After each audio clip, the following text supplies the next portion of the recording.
En esta segunda y última parte de esta unidad referida a los derechos reales de garantía, vamos a hacer mención a cada uno de estos tres derechos reales de garantía que regula el Código Civil y Comercial en sus aspectos, digamos, más sobresalientes. El primero de ellos es el derecho real de hipoteca, que en la práctica es el más usado. Este derecho real es un derecho real de garantía que recae sobre uno o más inmuebles individualizados que continúan en poder del constituyente. Es decir, quien puede hipotecar es el propietario, que puede ser el deudor, o puede ser un tercero que hipoteque para garantizar la obligación de otro. Por eso el código lo denomina constituyente. Otorga este derecho al acreedor frente al incumplimiento del deudor, al cumplimiento de la obligación principal, las facultades de persecución y preferencia para cobrar sobre el producido del crédito garantizado. Es decir, que frente al incumplimiento de la obligación principal, el acreedor hipotecario tiene que ejecutar el inmueble y cobrarse con el precio obtenido en dicha subasta. Los aspectos propios de este derecho real, sin perder de vista todas las características que vimos en la parte primera, que son aspectos no solo propios de la hipoteca, sino también de todos los derechos reales de garantía. Entonces mencionamos ahora como específicos de la hipoteca, que recae como regla sobre inmuebles, salvo excepciones. Por ejemplo, puede recaer sobre cosas muebles en materia de buques que sean mayores y sus motores, y puede recaer sobre derechos, como por ejemplo, o como es el caso del derecho de superficie. Es una garantía sin desplazamiento del objeto gravado, ya que la cosa permanece en poder del constituyente. Quien hipoteca es el deudor o un tercero, y otorga a su acreedor el ius persequendi, es decir, poder perseguir la cosa aun cuando haya pasado a manos de otras personas, y el ius preferendi, es decir, la prioridad temporal para cobrar. En cuanto a la legitimación, quienes pueden constituir hipoteca sobre el inmueble son los titulares de derechos reales de dominio, sea este perfecto o imperfecto, de condominio, y en este aspecto tener presente que el condominio puede hipotecar su parte indivisa sin necesidad de notificación o conformidad de los demás condóminos.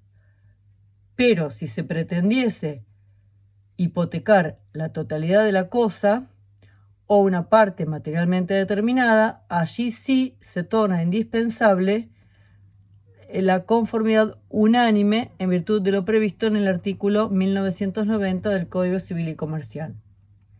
También puede constituir hipoteca el titular de la propiedad horizontal, también de conjuntos inmobiliarios, y también el titular del derecho real de superficie, teniendo en cuenta que en este supuesto lo podrá hacer tanto el superficiario como el propietario, y si quien hipoteca es el superficiario, es el supuesto previsto por la ley en donde se está hipotecando un derecho, y en este caso no podrá ir más allá del plazo máximo previsto de 70 años, que es el plazo para la construcción, o 50 años para el caso de forestación.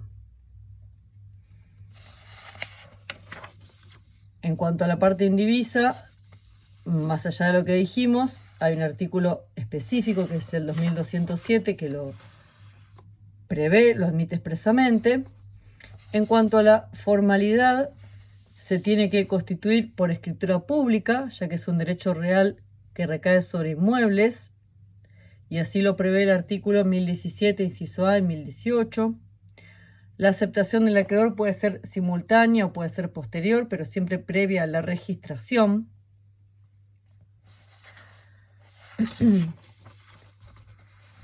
En cuanto a la especialidad objetiva, hay un artículo específico en materia de hipoteca, es el 2209, que determina específicamente los elementos a individualizar para darle cumplimiento a este principio.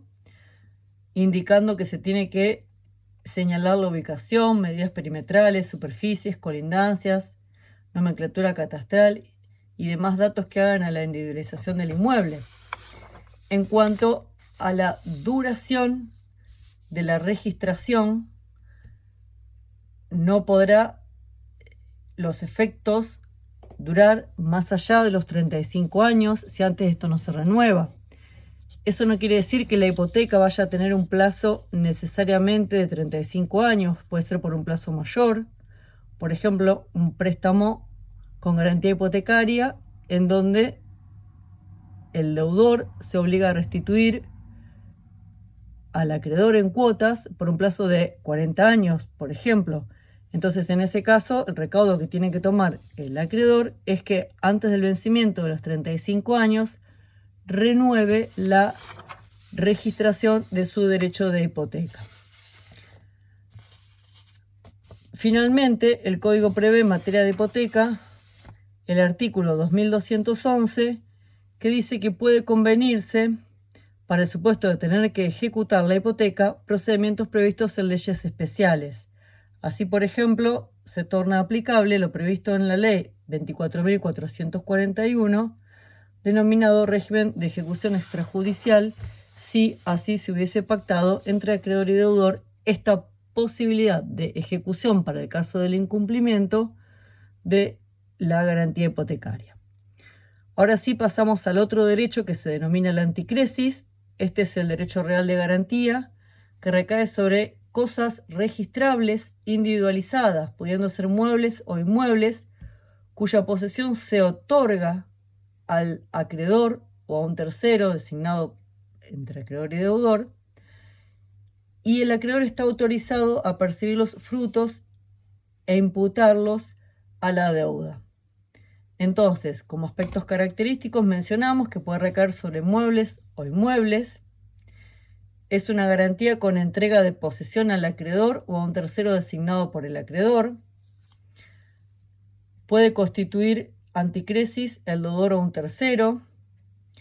El acreedor tiene el ius fruendi y también el ius utendi. Ante el incumplimiento del deudor puede hacer ejecutar la cosa, el acreedor. Goza del ius preferendi el acreedor de cobrar el crédito con prelación frente a otros interesados. También, el ius persequendi, y tiene un plazo máximo previsto por la ley de 10 años para los inmuebles y de 5 años para las cosas muebles. ¿Quiénes están legitimados para constituir el derecho de anticresis? Podríamos resumir diciendo que son los mismos que el derecho de hipoteca, sumando también al titular del derecho real de usufructo, ya que lo que está acá en juego es la posibilidad de la obtención de los frutos que la cosa pueda dar. En cuanto a los derechos del anticresista, puede usar la cosa, percibir los frutos, por sí o por alguien designado, entablar acciones reales y personales. También tiene facultad de hacer vender las cosas frente al vencimiento del plazo acordado y el incumplimiento de la obligación principal. Como deberes, el acreedor tiene que conservar la cosa, no puede modificar el destino, después de pagada la deuda no podrá seguir explotando la cosa, administrar conforme las reglas del mandato, responderá por los daños y perjuicios y restituir la cosa una vez cobrado su crédito. Los gastos de conservación y administración de la cosa están a cargo del deudor. Si el acreedor realiza gastos útiles, podrá reclamar su pago al deudor, solo en la medida en que dé un mayor valor a la cosa y por esa diferencia. En cuanto a las contribuciones y cargas sobre el inmueble, las tiene que afrontar el acreedor. Y lo que refiere a los efectos de la registración, es decir, esta oponibilidad que da este derecho a los terceros, los efectos de la registración para los inmuebles es de 20 años y para las cosas muebles es de 10 años. Por último, una breve mención al derecho de prenda. La prenda puede recaer sobre cosas muebles no registrables y también puede recaer sobre créditos instrumentados. Puede constituir el derecho de prenda titulares de dominio o condominio, se puede constituir por instrumento público o privado, es necesaria la tradición al acreedor o a un tercero designado por las partes, y la denominada prenda con registro o prenda sin desplazamiento es cuando la cosa queda en poder del deudor o el tercero que prenda en seguridad de una deuda ajena. Esto no es estudio, digamos, en esta materia, ya que cuenta con una legislación especial, y es el supuesto, por ejemplo, de los vehículos que se prendan y el propietario del vehículo lo sigue utilizando. Volviendo así a la prenda regulada por el Código Civil y Comercial, los derechos de la prenda subsisten en la medida en que el bien afectado esté en posesión del acreedor o el tercero designado por las partes, acreedor y deudor, lo que hace a la oponibilidad del derecho de prenda frente a los terceros. Para que sea oponible debe estar instrumentada en instrumento público o privado de fecha cierta.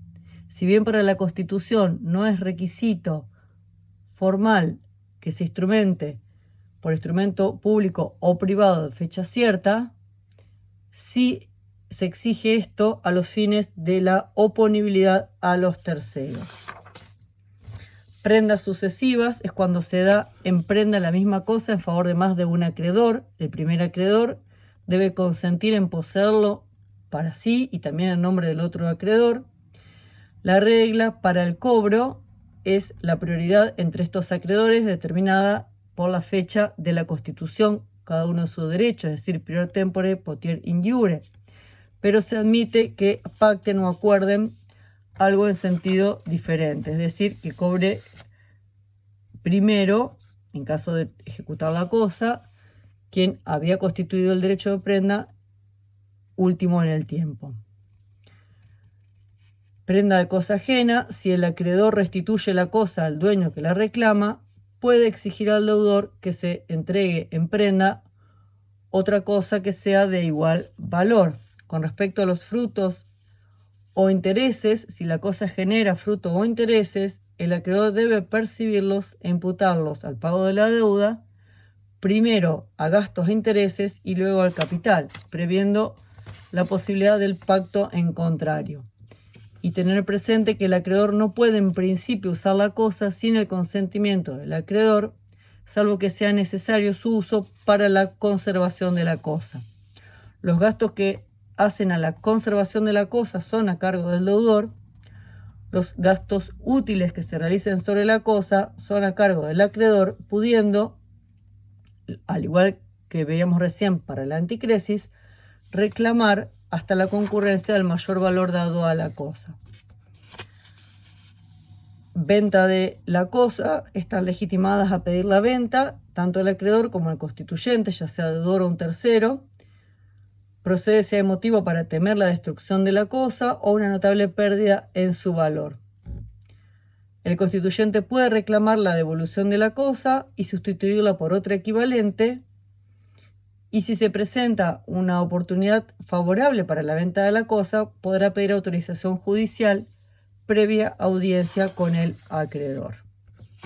Luego el código prevé un procedimiento a los fines de la ejecución de la prenda y también la obligación de rendir cuentas el acreedor al deudor ejecutada la cosa.